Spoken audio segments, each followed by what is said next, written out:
back to Coaster Keepers for the 12 days of content.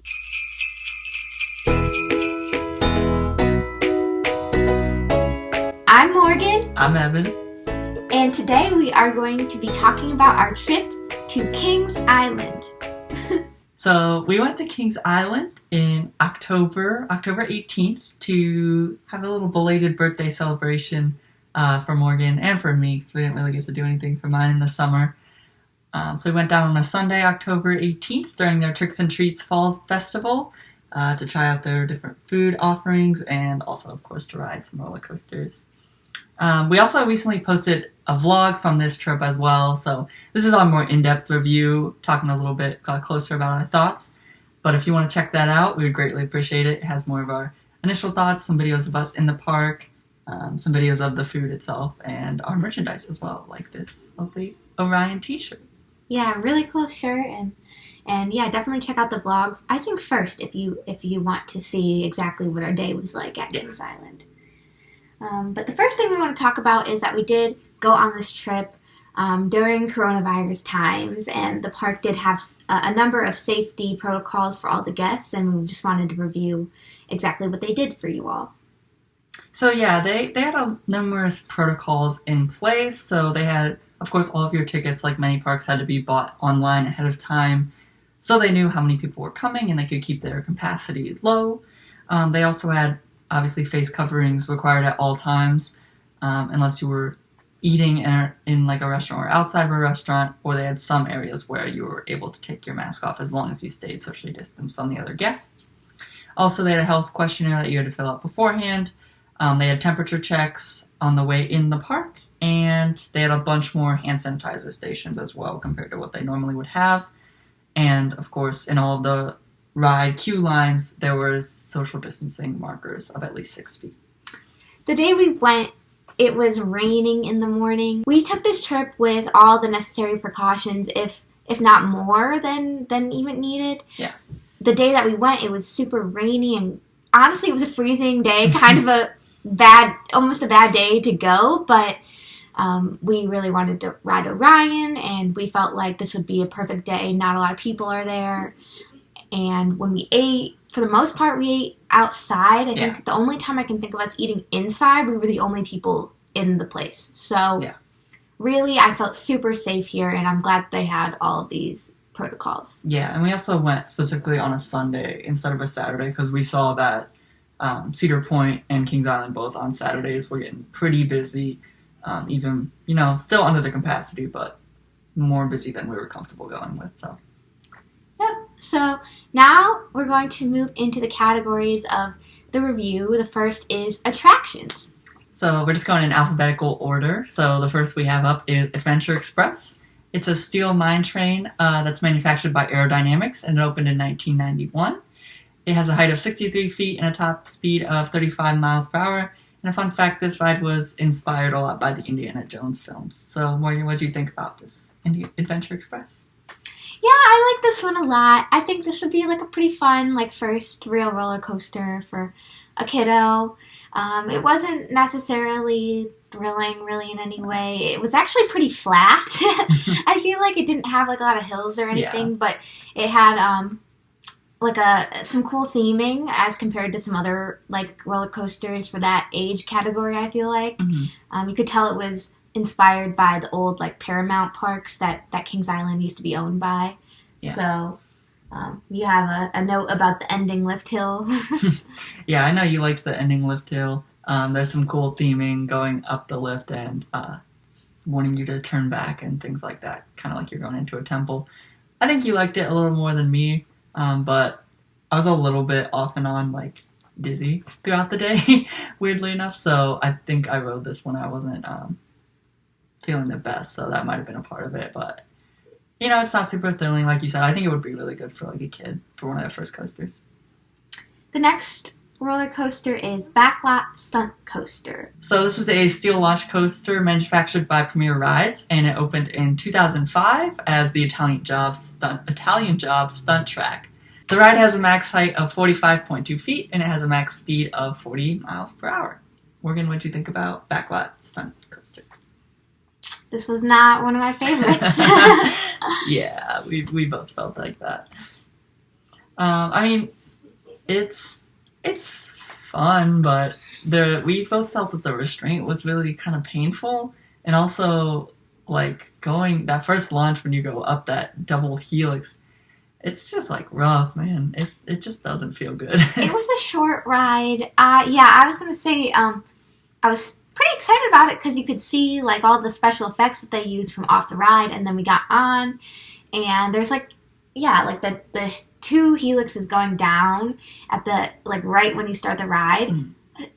Literally made me feel so sick, and I never get sick. Yeah. And that, for some reason, it was something about that. It was just rough, and it felt outdated. I don't know. Yeah, definitely. Yeah, and then the next ride we went on was Banshee. Yeah, so Banshee is a B&M inverted coaster that opened in 2014.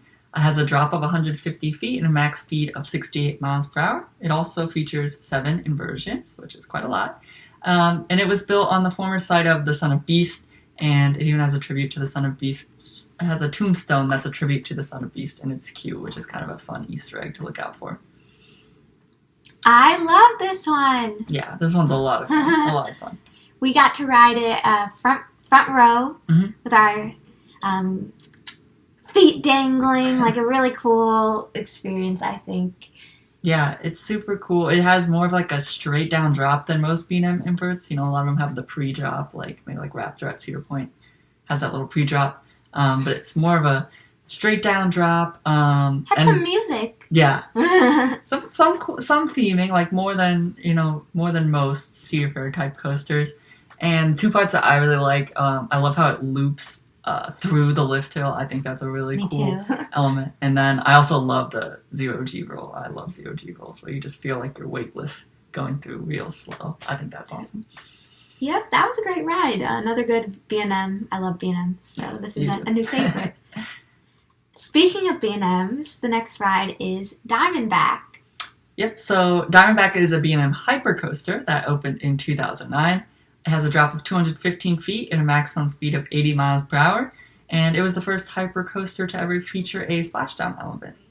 It was one of the rides that we rode more than once when we were there. We rode it twice. So the part, like we were talking about, that's really cool is it does have a splashdown element, which is really unique on a B&M Hyper, and it's really cool. It also has a cool little pop, like right on the hill into the splashdown, so I liked that part. One thing that I noticed, though, is that it does have a definite rattle. It's not rough by any means, but it definitely has a rattle. We rode this. Definitely we rode the back row. I remember riding the back row, but did we rode ride front and back? Okay, yeah. So we rode front and back. I can't really say like I enjoyed either the front or the back any different. Like you would think you would get like more airtime or whatever on the back, but I didn't really. Yeah. It made no difference to me. It didn't make a huge difference, I don't think, on this one. Yeah, I mean, it wasn't that smooth as compared to many other B&Ms. Yeah. It was a very basic but fun ride. Like, it was I don't know, I feel like hyper. It was just average hyper. Yeah, definitely. The next one we're going to talk about is Flight of Fear. It was a steer launch coaster manufactured by Premier Rides again that opened in 1996 as the Outer Limits Flight of Fear. It has a top speed of 54 miles per hour, and it also has 4 inversions. And it was actually the first coaster to use linear induction motors, or LIM motors, technology. What did you think, Morgan? Oh yeah, I like a fun indoor glow in the dark kind of ride. The ride operators were super nice. I remember they were kind of like doing jokes and stuff while they were doing the launch of the ride. I remember this being like longer than I had expected it to be. Once I was on it, I kind of felt like it was going to be like a couple, like 30 seconds to a minute and then done. But I remember it being a little bit longer and enjoyable. Yeah, that's definitely fun. They added more theming too. It was pretty well themed, not Disney level or Universal level theming, but good for Cedar Fair. And they did add some more theming into that whole area with the addition of Orion, which is really cool. And the one thing we were talking about, we were comparing it kind of to Rock and Roller Coaster because they're similar indoor coasters. We were like, this one's a better coaster, but Rock and Roller Coaster has better theming.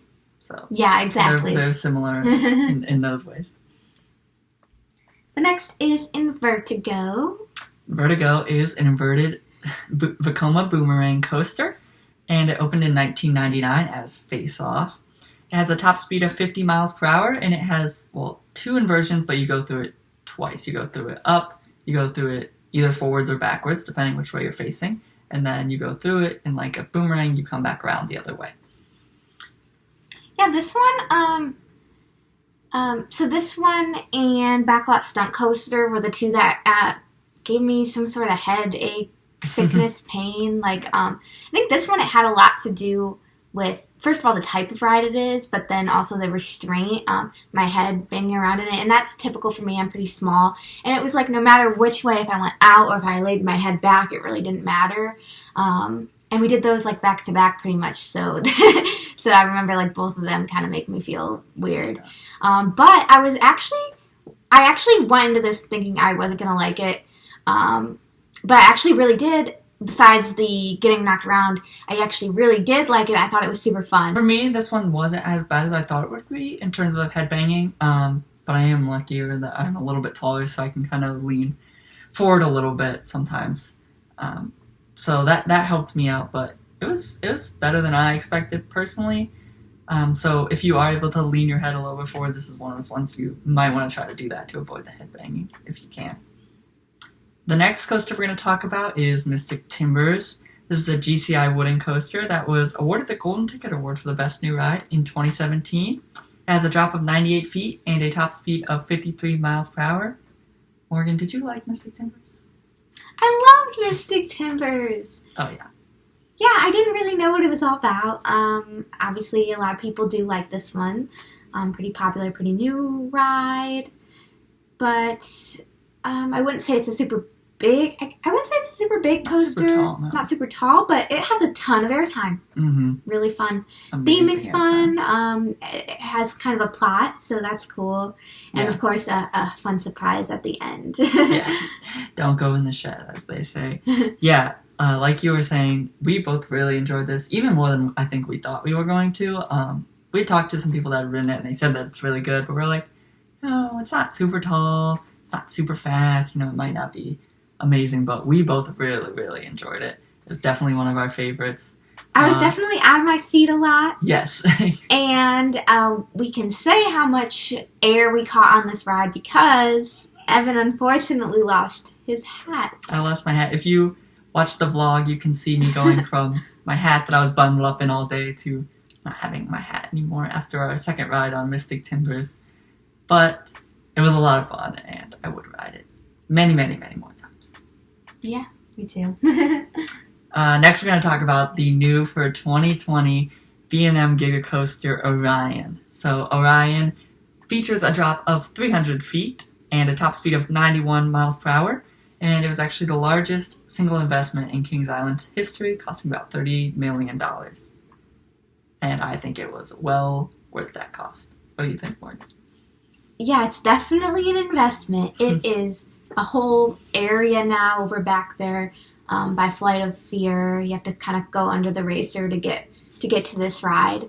But it is breathtaking from the ground, breathtaking from up at the top of the lift hill. Smooth experience, and one of those rides that keeps the energy up till the very end. Mm-hmm. It was a cold day, and we rode it actually pretty early in the day. Yeah. And it still had a ton of speed. Mm-hmm. So really a phenomenal ride, and I think I could see it only getting better the more we ride it, really. Yeah, we really, really enjoyed it. Of course, we really liked the airtime, like you were talking about, that it has, but also the intensity. I know we both said we rode out at some moments. I think for you it was like after the first drop, you said you did. And then for me, it was like on that turnaround going into the back, I grayed out a little bit, which is cool. We like anyways. Some people don't like it, but. Yeah, and then, well, this ride, it had a really awesome theming element. Mm-hmm. We, unfortunately, we didn't wait in the queue, so we just didn't get to see it, but from what we've heard, it's really good. It does have a story. It has music that it plays on the lift hill, which is, I think, something a lot of Kings Island rides do. Yeah. They have the music element. We rode front row for sure. Did we ride? I really can't remember. Front and back again. Yeah. Oh, yeah. Okay, so we did ride front and back. I loved the front row. Yeah. I liked the back, so I think both are really good on this ride. The front row, you get more of that speed right into the beginning, but the back row, I noticed, especially the last two elements, I loved the airtime. There's the element before the brake hill, you kind of go up, like there's a big jolt up like this sideways, and you like fly out of your seat. Even right before the brake run, you go up into the brake run, and you like fly out of your seat one last time right before hitting the brakes. So, like you said, doesn't let up at all, which is really unique and really great. It was really cold when we rode this, so I had two hoods and a hat on. I had my hat like being kept in by one of the hoods, and then a second hood. And the second hood, this ride, it was so windy and everything, the air was getting caught in the hood and just circulating around my head, so it looks like a big balloon around my head. But it was kind of fun. Like, I don't know, kind of felt like we were flying out in the windy day. I wanted to mention, the restraints for this ride were like air was just going through it. Like I barely felt like I was wearing a restraint, which was freeing, I think, on a big ride like this. It really added a level of intensity with no overhead restraint, just a lap. It was the T one. It was their clamshell ones, similar to the other B&Ms like Fury and Leviathan. I've been on Leviathan, but this was your first time being on a B&M Giga, so yeah, the restraints are really nice. They're not too hard, and luckily we didn't get stapled or anything like that, which is good. So we had plenty of room for airtime and comfortable airtime, which is a plus. And like, there's so much to look at.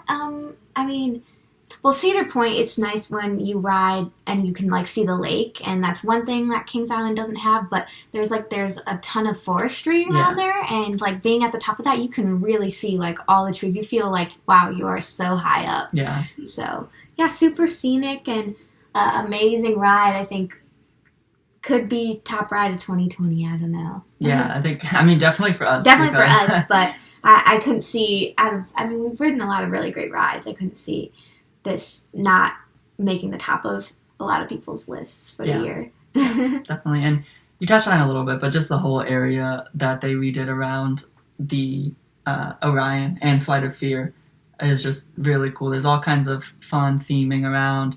There's like a area soundtrack that has different, it's supposed to be like a kind of like military-esque, like top secret base. And so there's like different announcements that come over like you'd be on a base, and there's a new canteen restaurant as well, the Meteor Canteen.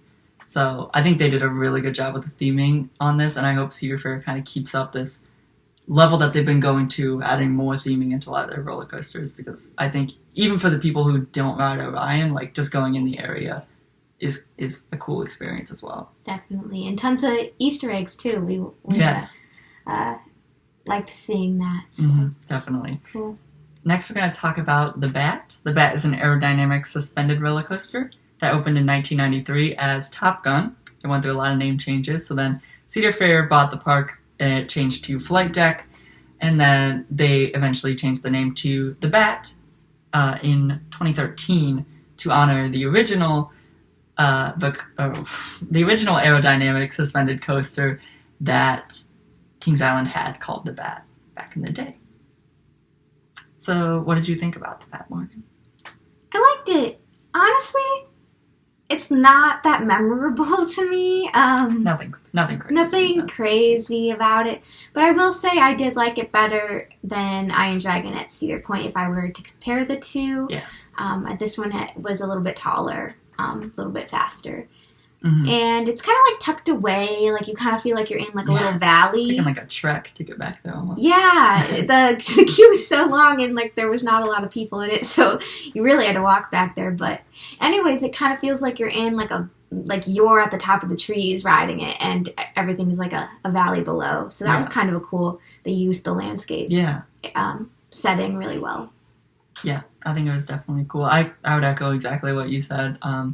It wasn't anything crazy, but it was enjoyable, and yeah, I think it's a better ride than Iron Dragon. For me, Iron Dragon has more nostalgia, like riding it as a kid, going to Cedar Point more, but I think this is like a more thrilling, fun ride, but again, not too scary. Another good ride that I think a lot of kids would enjoy too. Yeah, me too. So next we're going to talk about The Beast, Kings Island classic The Beast. The Beast was a wooden roller coaster designed and manufactured by the park itself, and it opened in 1979. It has a drop of 141 feet and a top speed of 64.78 exactly miles per hour. And it is still the longest wooden roller coaster in the entire world. So if you watched our bucket list roller coasters video, I put Orion, we had Mystic Timbers, and then I had the Beast on there. And this is the first ride we rode when we arrived at the park on this super cold, wet, rainy day in the fall. And I will say I really enjoyed this ride. It was very scenic, long, beautiful landscape for the ride. I just think maybe if it was a warmer day, I don't know if that would have made a difference for me on this ride. Yeah, it's definitely being long and being colder. It has like a negative effect, I think, a little bit, but I just felt like the cold day, I didn't really feel like it was that fast. Did you feel like it was that fast? I think definitely at the end Yeah. after the second lift. The second lift to the end is really what this coaster I think is all about, and it's where it really picks up momentum and speed and gets really crazy. I think another thing too. Oh, I was gonna say too. We're gonna both say there wasn't anyone else on it. Yeah, with us. That made a big difference. That made a big difference, and I think what we wanted to do, but actually, we wanted to do a lot of night rides on different roller coasters, and the Beast is one of them because everyone says you have to do the Beast at night because it goes way back into the woods and you can hardly see anything that's in front of you.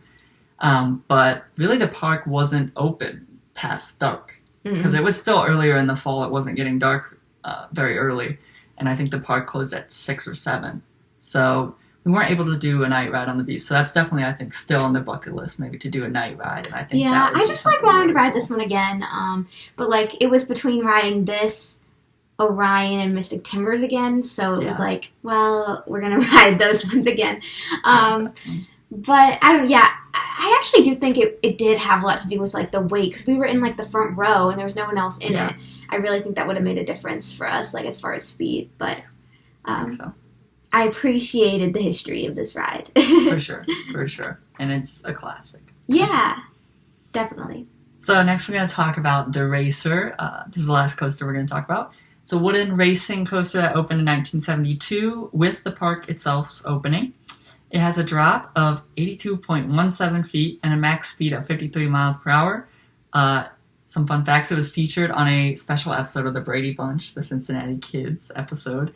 And also from 1982 to 2008, one side of the Racer's trains rode through the course backwards, which is kind of interesting. Would have been unique. Morgan, what do you think about the Racer? This is one of the worst rides I have ever been on. It was very, very rough. It was so rough, and not even rough. It had no fun elements to be rough. Like I don't know. I used to like Mean Streak at Cedar Point, and that was a super rough ride, according to some people. I don't know. I don't remember it being that rough, but I was a kid. But like a lot of those rougher rides, I can appreciate them because they have like really fun elements. But this was so boring. This ride, you go up the lift hill. It does race, if you like that. But you go up the lift hill, and then it just goes completely in a straight line up hills and down hills. And then when you finish the last hill, it turns around and goes straight back. Yeah.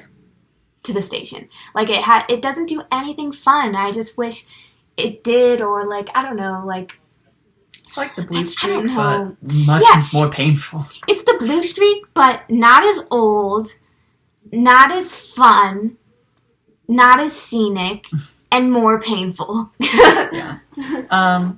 One thing I'll say is though we did see that they are doing more retracking on it in the off season currently, so hopefully that will help. It really needs it. It like needs some grace or something. It was bad. Yeah. And I know this is a classic. It opened with the park, so I don't want to like say it shouldn't exist or anything like that. I think it has its place, but I think we both definitely thought it was really rough. And as an outsider of this park, like this isn't my home park. This is my first trip there.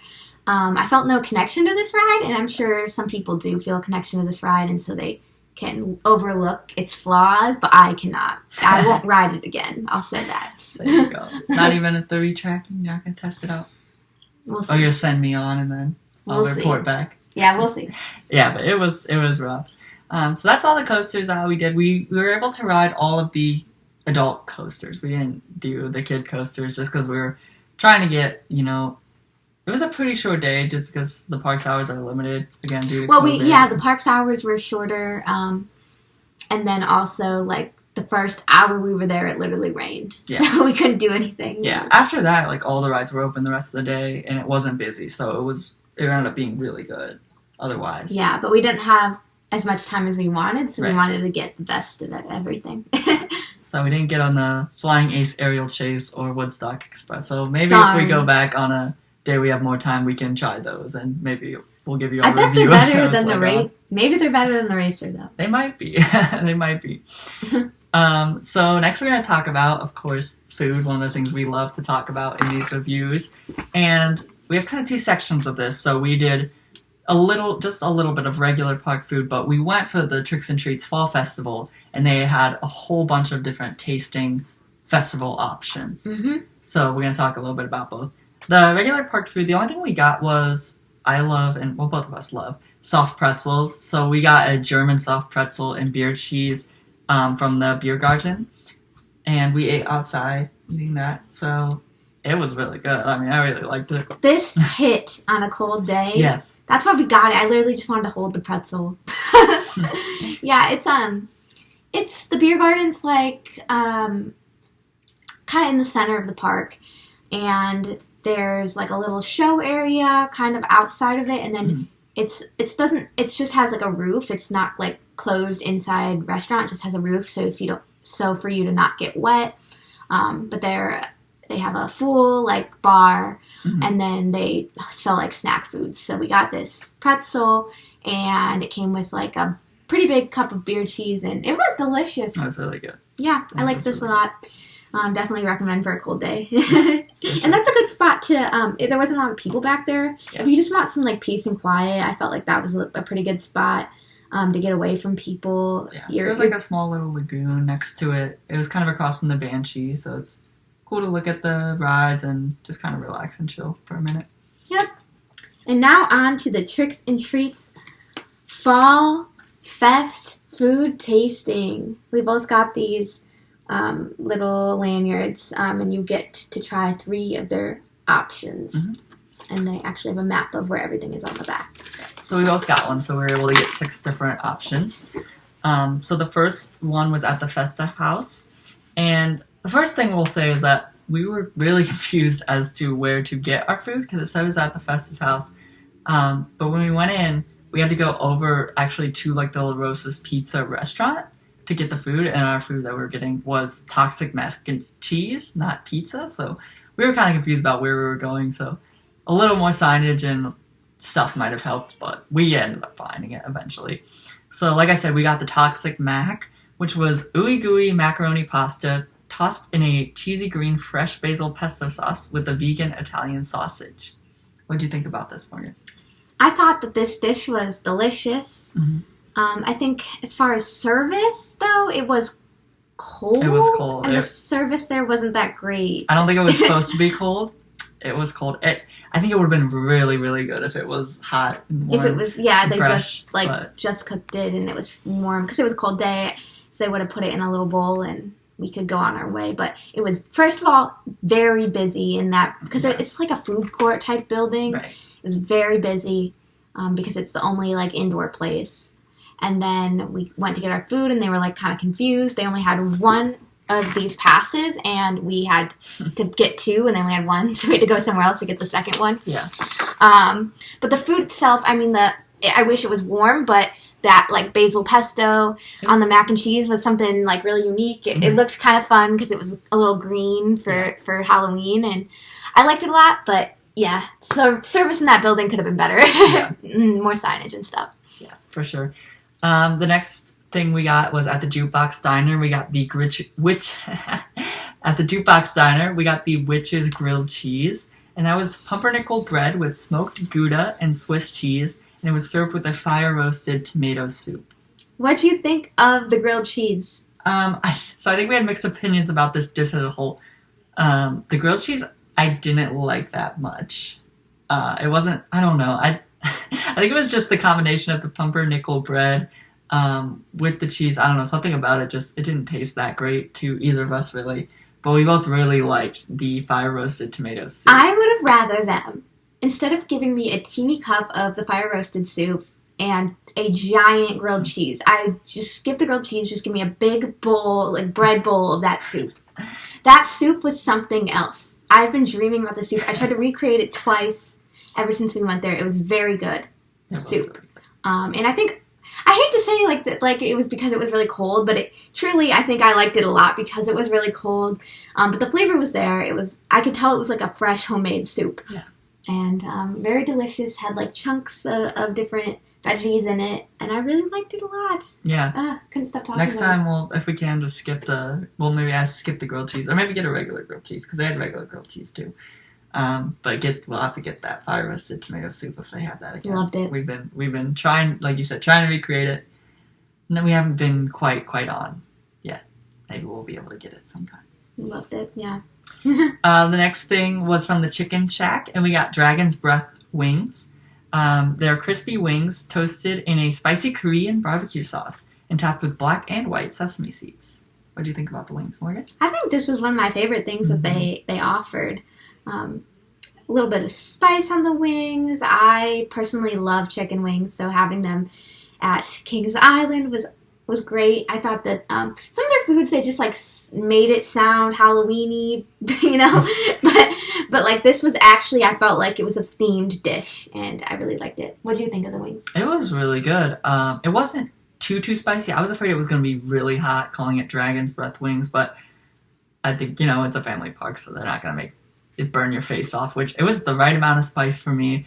And the wings were cooked really, really well. They were super crispy. Yeah. Usually, at like amusement parks, my problem with the wings is that they sit under the heating lamp and then they get like rubbery. But these were super crisp. Yeah, they seemed more fresh than they were very fresh. Be. Yeah, really good. No complaints about that at all. The next place we went to was the French Corner. It's up near the front of the park, near the Eiffel Tower. Mm-hmm. And we got 3 things here. So this is like where we spent the most of our tasting card. We went here initially to try the Full Moon Crepe, which was supposed to be like bananas Foster flavored, and Evan loves bananas Foster. I do. Bananas and caramel, nothing could be better. But sadly, they were out of that. So they gave us a different like specialty crepe. Wasn't on the regular menu, so I still kind of felt like it fit in. Yeah, it's still special. It still kind of fit in with the tricks and treats, and it was an orange cream crepe. And it was really, really good. Yeah, it was good. It was super good. It made me forget that I didn't get the Full Moon Crepe. It was really good. I really, really enjoyed it. Good. And we also got 2 drinks there. So they have mostly food, but you can also get some drinks on this fall Tricks and Treats Festival tasting card. So I got a hot cinnamon apple cider, and then what did you get, Morgan? What was it called? Oh, I got the Witch's Brew hot cocoa, and then I had the option to bewitch, as they say, the hot cocoa with a shot of Bailey's Irish Cream. So I did that. It was a little bit extra charge. Additionally, from the food tasting card, I think it was just like a couple bucks extra. It wasn't too much. But I had just turned 21, so I was like, let's bewitch the hot cocoa and treat ourselves. And it was delicious. Yeah, really liked it. And it was fun to sit in that little cafe. We were really the only people in there. It was super slow. And there was a show going on outside in front of the Eiffel Tower. And I don't really remember anything about it, but it was kind of fun to watch the singers and dancers perform while we ate our crepe and had our beverages. So. Yeah, it was like a Halloween show that they did. There's some singing and dancing. It was interesting. We didn't see the whole thing. We just saw a couple of minutes of it, but it looked like it was fun. Yeah, and I just loved that experience. That was one of the last things we did before it got dark out, so that was super fun. And overall, I think the tricks and treats is something that they should do every year. Yeah. This is something they did to make up for all the things they weren't doing during COVID times, and I think we really appreciated it. Definitely. It kind of felt like Flower and Garden Fest at Epcot, being able to go around and taste everything, and it helps us explore the park a little bit better when you have to go to all these restaurants instead of just going to one or two. You get to try from all of them, which was a good first time Kings Island experience for me. Yeah, I love, again, another thing Cedar Fair's been doing recently is adding a lot more of these festivals, and I don't think this one was originally planned, but they kind of entered it when they weren't able to do the haunt aspect of Halloween with the houses and stuff. But I think they should definitely keep this around. I love the festivals, trying the different food offerings that come, and they rotate them out in the different festivals. I love that. And like you said, it helps you explore the park, and it helps you do another thing. If you're like a season pass holder, you know, it helps you go and do something different. Yeah. Change, and of course try a lot of yummy food, which we can never complain about. Definitely. And we also got some merch, so like we said earlier, if you do want to see our merch, check out that vlog. We'll probably put a link down in the description for that. So one of them was this Orion t-shirt that I got that I really enjoyed because I loved Orion so much. I had to get some merch. And we got some other merch, so check that out. Now we're just going to do some overall recap stuff. So first I'll say, Morgan, did you have a biggest surprise of Kings Island? Something that surprised you? Biggest surprise is that so many of these rides were really well themed, and that's for Ohio. Kind of surprising. Yeah, definitely. I think for me, I kind of mentioned this earlier, but I think the biggest fight was just how much I really enjoyed Mystic Timbers.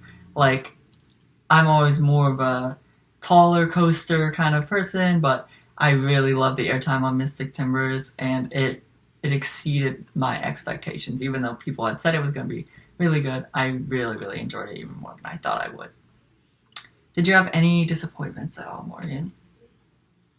I guess I was disappointed for Backlot Stunt Coaster because it looked super fun from like outside the line, and then actually riding it was not that great. But I don't know, I wasn't that disappointed. I had a really fun day, and even for it not being the nicest weather type day, it was just a super, like, made my day better experience. Kind of made, like, this boring being in the house all the time during COVID feel a little bit better since we got out and had something safe and fun to do. Yeah, definitely.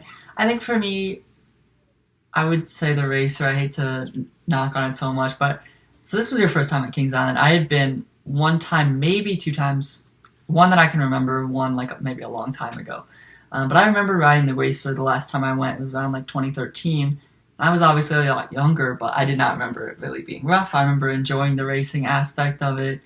So I was kind of excited to ride it again, and it just really beat us up. And I remember after, we just had to like take a minute to just sit down and like recover, honestly, from it. So that would be mine. But like you said, it was a great day, and it was great to be able to have some kind of fun experience in the middle of this, but something that was still safe to do. So, Evan, did you have a favorite ride? I did have a favorite ride, and if you can't tell, it was Orion. I really, really enjoyed it. I think I tried not to watch too many videos and reviews about it ahead of time, because we both did, because we wanted to really experience it for ourselves. But I did watch a couple, and but it blew, again, my expectations out of the water. I really, really, really enjoyed Orion. Me too, and that would be my favorite ride from this. With Orion being the most thrilling, but I was also surprised how much I liked Mystic Timbers as well. That's another favorite, just not for thrill, but just for like the whole experience of Mystic Timbers. For sure. Did you have a favorite food? You know, and that's another hard one for me, but it's between the tomato soup and the wings. I think if I could have those together, it would be magnificent. Magnificent. Chef's kiss. I really liked both of those, but to go with something different, I'll say that orange crepe. I really enjoyed it, and it's something I didn't even expect. I really, really, really liked it. So if you can ever find yourself at the French Quarter and they're offering that orange crepe, you gotta buy it. And there's one ride that we didn't talk about. Oh yeah, I forgot to put it on. I'm so sorry. Boo Blasters. On Boo Hill. Yeah, and it's like a shooting ride. Shooting type of ride, like that's the only like non-roller coaster we did. Yeah, similar to like Buzz Lightyear Space Ranger Spin if you've been to Disney or if you've seen our Disney videos. Yeah, and the reason why I thought of that it said favorite memory, and my favorite memory was actually doing that with you because I felt like that was like a super fun like date ride to be in like you're basically shooting like ghosts in this little almost like Omnimover type Disney type buggy. And I just remember that being super fun. I remember you were like, this ride's really fun, and that kind of wrapped up our day. It was one of the last things we did, so. Yeah, it was really fun. I forgot to put that on the list, so glad you brought that up. I'll say for favorite memory, just not including like rides and stuff riding together, but just walking out on International Street. It was beautiful walking out together. It was starting to finally get dark at that time, so I had all the lights on and the Eiffel Tower was all lit up, and just International Street is amazing theming, and it really is beautiful, and the fountain that runs through the middle. So I'd say that. Kings Island, you done good this year. We really enjoyed our trip. You done good. We will definitely be back soon, hopefully. I don't know when, but we would love to get back as soon as possible. Yeah, it's not too far away from us, so I definitely could see us going more. But thank you, everybody, for watching this video. We hope you enjoyed our review of Kings Island.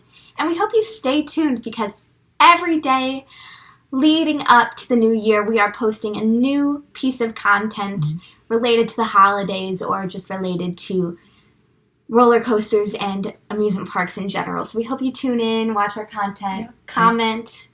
Make sure you and comment. Let us know what you thought. Yeah, we'll definitely read all the comments. We would like to see what you have to say, reply. If you like it, give it a like, and definitely subscribe to see more of our content in the future. Yeah, and as well as on our for our podcast listeners, you can, if you are so moved, give us a 5-star rating or whatever you feel as though we deserve, and a comment on Apple Podcasts, as well as Spotify. You can leave a review, and Anchor you can leave a review. So we would just love to hear any sort of feedback about our 12 days of content or just our videos and podcasts in general. We are going to try to respond and really hear out from our listeners. So thank you. Thank you all.